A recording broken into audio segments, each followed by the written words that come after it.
So we are here in the Kumbh Mela of 2010.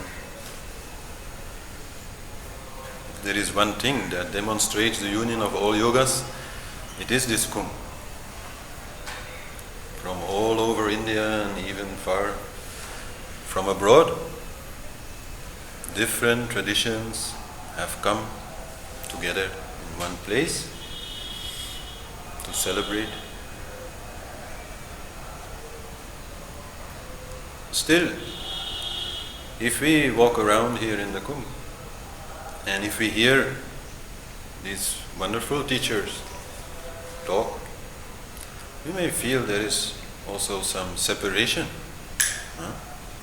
among these yogas. So that is why it is good to have a little talk about it, so that we understand what is this separation within the union.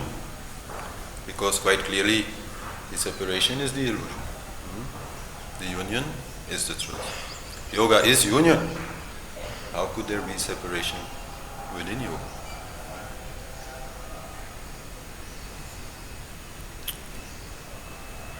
And before we go into these different traditions and paths of yoga, let's first make it a little bit clear what yoga is, and especially why we do it. What is the objective? The objective of anybody doing anything is happiness. All that we do it for happiness. You can go through all the desires associated with all the chakras, and you will find somebody wants security, first chakra, a house, a big bank account. Why do they want it? They don't want the house for the bricks and the roof and the windows.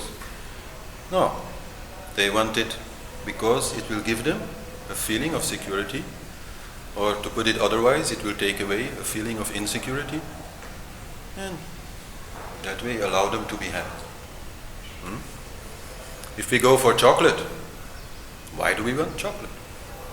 We don't really want these molecules of chocolate. We want the happy feeling that the taste of chocolate gives. Or if somebody buys a big car just to impress the neighbors, he is not after the car. He is not even after impressing the neighbors. He is after the feeling he thinks he will get when he sees that the neighbors are impressed. Fourth chakra, love. Why do we want to be with our loved ones? Sure, because they make us feel good. Fifth chakra, knowledge.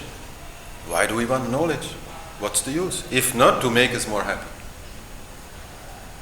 And then sixth chakra, the desire for meditation, for escape, for stopping the game. Why do we want it? Bliss. Happiness. The self or God or whichever name you call it, Sat Chit Ananda.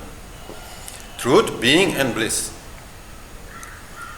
If we would be really after the truth, then only one yoga class would be enough. Then we would all accept this truth, which is relatively easy to explain, and be done with it. The being, well, the being is anyhow there. We are. So we are not after that also. What we're really after is the bliss. We have learned in our life that when we try to find happiness in things, that this is not always working out. Because sometimes the things that we want, they don't come. Or sometimes we get them and then suddenly they are gone, while we have attached our happiness to them. So that is why we come to yoga. What do we want then out of yoga? We want eternal happiness. We still want happiness, but we want it to be eternal, we want it to be everlasting, independent of what happens. That is what yoga is about. Very simple. So, then somehow, through some practice, we get this experience. Yes, if we can be silent, if we can be without desire, if we stop finding happiness elsewhere, then we actually already have it. Huh? If we are without need, then we really have no need. Then we are okay. That is the experience that then comes.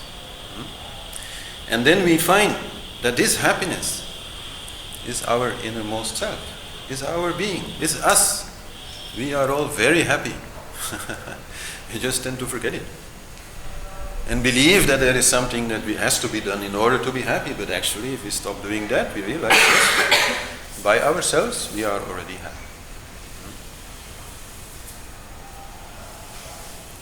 So then comes the question in relation then to all these yogic paths.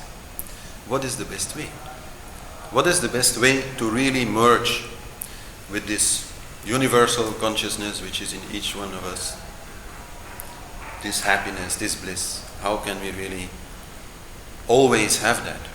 Never to lose it again. I mean, everybody has done some yoga meditation, has had this experience, at least temporary. But then you get up from the yoga mat, you get a phone call from somebody who's maybe angry with you, and your peace is gone. Huh? So how to make it last? How to make it bigger and bigger and stronger? How to really make it ours? That is the question. The question is then, which is the best yoga?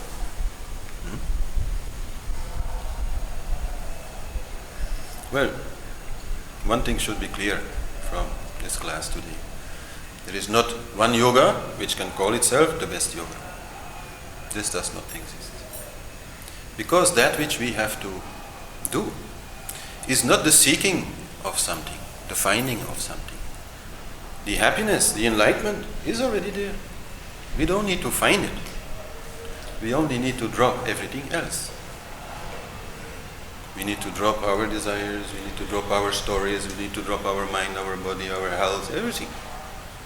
All that should be dropped, and then this happiness will be there. And so while that which we seek through that is the same for everyone, so that the goal of all yogas is also the same. The method of all yogas differs because that which we have to drop differs. Some people are more like this, some people are more like that. And it is this difference which has to be, lost, which has to be dropped. So because we are all different, we all need a different kind of yoga. For every yogi, there is a different kind of yoga needed. And I'll go a little bit deeper in that while we are then talking about the different yogas, what they are for.